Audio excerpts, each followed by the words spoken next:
শুভ সকাল রাধা মাধব।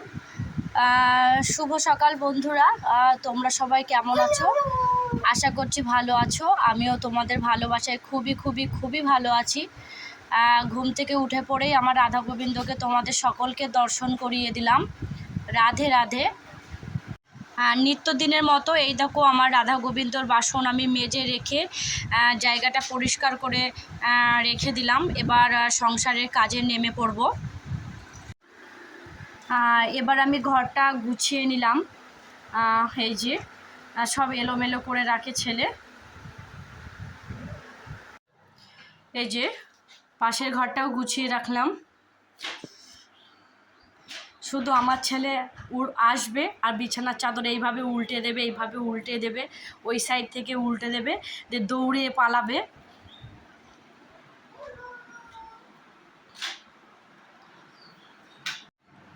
আজকে কাজের অত তোড়জোড় নেই, কারণ বুঝতেই পারছো আজকে সানডে। মনে হয় যেন রবিবারটা কবে আসবে কবে আসবে। ছুটির দিন, ছেলের সাথে সাথে আমারও ছুটির দিন। সানডেটা সকালবেলায় আর ছেলেকে পড়ানো হয় না, মনে হয় যেন নিজেও একটু রেস্ট নিই। সব বাঙালিরই একই অবস্থা, যে মনে হয় যেন যারা সার্ভিস করে তাদেরও মনে হয় যে রবিবারটা কবে আসবে, তাহলে বাড়িতে থাকতে পারবো। এরকম আমাদের হাউস ওয়াইফদেরও সেই একই অবস্থা। ছেলেকে স্কুলে নিয়ে যাওয়া, নিয়ে আসা, পড়ানো, করা, মানে টুকিনাকি কাজগুলো। তো রবিবারে তো আর ছেলের স্কুল নেই, তাহলে ভালোই আরাম হচ্ছে। ছেলের দুধ জাল দিয়ে রাখলাম, একটু জুড়োতে দিয়েছি, একটু জুড়িয়ে যাক দুধটা। ছেলেকে এবার দুধ খাওয়াবো। মোটামুটি 5-6 দিন হলো যে দুধে কমপ্লেন খাচ্ছে না, কিন্তু না খেলে বলো তো বন্ধুরা কমপ্লেনটা নষ্ট হয়ে যাবে না। আজ খাবে না, কাল খাবে না, ওই করতে করতে তো না দিলে তো খেতেই চাইবে না। ওই জন্য আজকে জোর করে কমপ্লেনটা মিশিয়ে দিচ্ছি। দেখা যাক কী করে।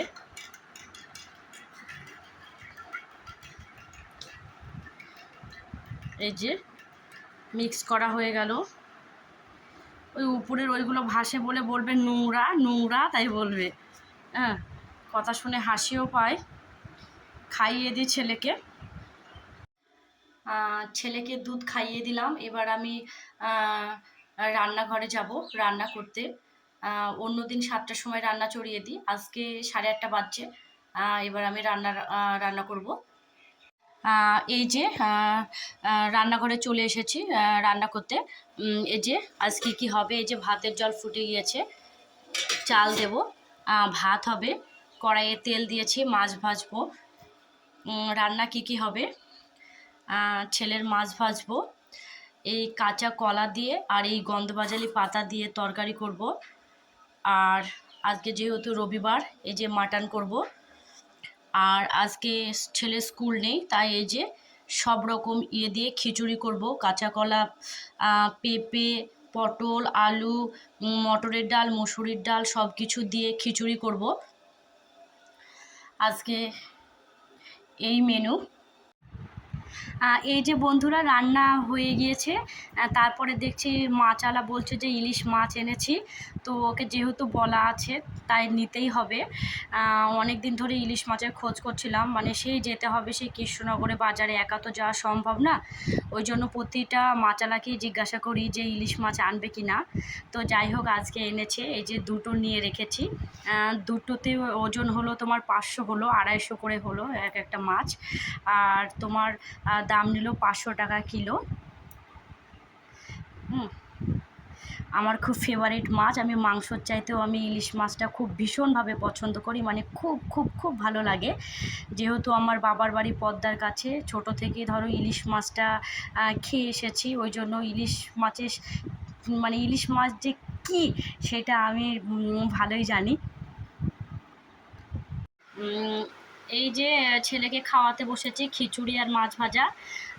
খিচুড়িতে কাঁচা কলা দিয়েছি বলে দেখো খিচুড়ি কালারটা খুব একটা হলুদ হয়নি, একটু ফ্যাকাশি ফ্যাকাশি লাগছে। খেয়ে নাও। এই যে বন্ধুরা স্নান সেরে পুজো করলাম।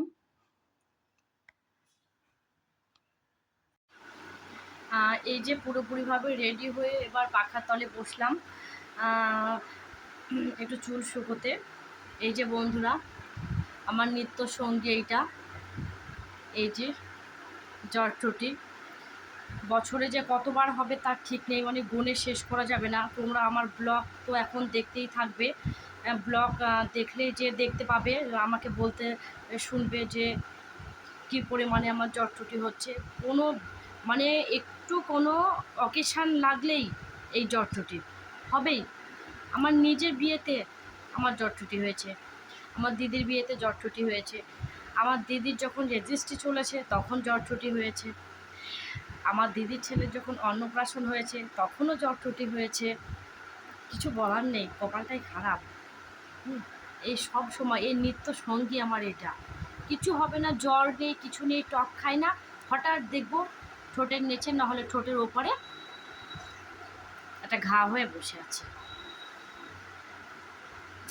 কিছু বলার নেই, নিজে নিজেকেই কিছু বলার নেই।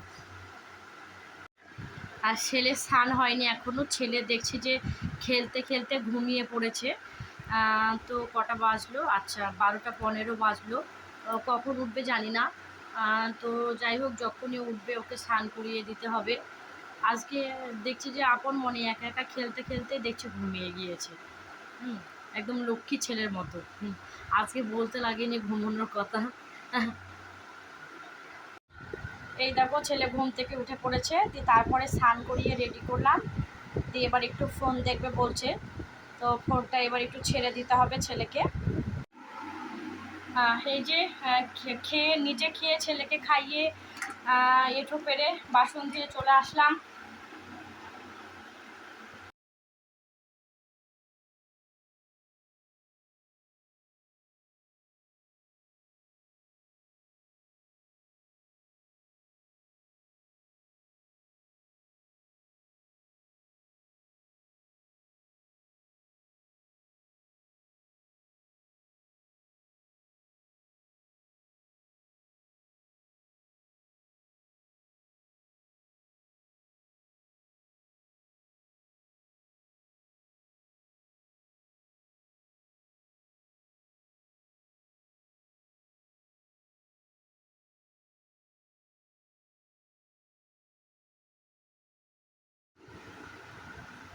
বড়বাবু ফোন করেছে, আমি নিজেই বেশি কথা বলে যাচ্ছি, বকর বকর করেই যাচ্ছি। তো বড়বাবু বেশি কথা বলতে পারছে না, কারণ খাতাপত্রর হিসেব নিয়ে খুবই ব্যস্ত। বেশি কথা বলতে গেলে হিসেবটা একটু ভুল হয়ে যাবে, তো ওই জন্য আমি একাই বকর বকর করে যাচ্ছি, আর ও হেসে যাচ্ছে, দুই একটা কথা বলছে। তো যাই হোক, স্ক্রিনশট নিয়ে রেকর্ড করতে যাচ্ছি, মানে স্ক্রিন রেকর্ড করতে যাচ্ছি, হচ্ছে, বাট কথা হচ্ছে না কেন আমি নিজেও বুঝতে পারছি না। কোনো মানে কোনো আওয়াজই আসছে না। আমি এই ব্যাপারটা জানি না যে কিভাবে আওয়াজটা আনতে হয়, ওই জন্য আওয়াজটা এখনও আনা হয়নি, মানে আমি আনতে পারছি না যে কিভাবে আওয়াজটা আসে। যাই হোক, বড়বাবুর সাথে কথা বলছি। তোমরা যদি জানো বন্ধুরা যে কিভাবে স্ক্রিন রেকর্ড করে কথাটা যেহেতু হচ্ছে না, মানে কথাটা কিভাবে আনা যায়, যদি একটু জানো তাহলে আমাকে অবশ্যই কমেন্ট করে জানিও। আমি জানি না, তাহলে একটু সমস্যার সমাধান হয়। এই যে বন্ধুরা বিকেল হয়ে গেছে, এবার ছেলেকে একটু পড়াতে বসিয়েছি, যেহেতু আজকে সকালে পড়াতে বসানো হয়নি, তাই একটু বসালাম বিকেলবেলায়। বসতে চাইছে না, এই দেখো দুষ্টুমি করছে। ছেলেকে পড়ানো কমপ্লিট হলো, তারপরে ছেলেকে দুধ খাইয়ে দিলাম। এবার স্কুটিতে একটু ঘুরতে গিয়েছে ওর কাকার সাথে, সন্ধ্যা লেগে গিয়েছে প্রায়। এই যে আবার আমি সন্ধ্যা দেব, ওই জন্য রাধা গোবিন্দর বাসন মেজে সেই জায়গাটা পরিষ্কার করে নিলাম। এবার সন্ধ্যা দিতে হবে। শুভ সন্ধ্যা, সন্ধ্যা দেওয়া হয়ে গেছে। এই যে রাধা গোবিন্দর কাছে সন্ধ্যা দিলাম, ভোগ দিলাম। ছেলেকে খাইয়ে আমি নিজেও খেলাম, খেয়ে শুয়ে পড়েছি। এই যে ছেলে ঘুমিয়ে গিয়েছে লক্ষ্মী ছেলের মতো। এবার আমার ঘুমোনোর পালা। তো যাই হোক বন্ধুরা, তোমরা সবাই ঘুমিয়ে পড়ো, আমিও ঘুমিয়ে যাই। ওকে, বাই, টাটা, গুড নাইট।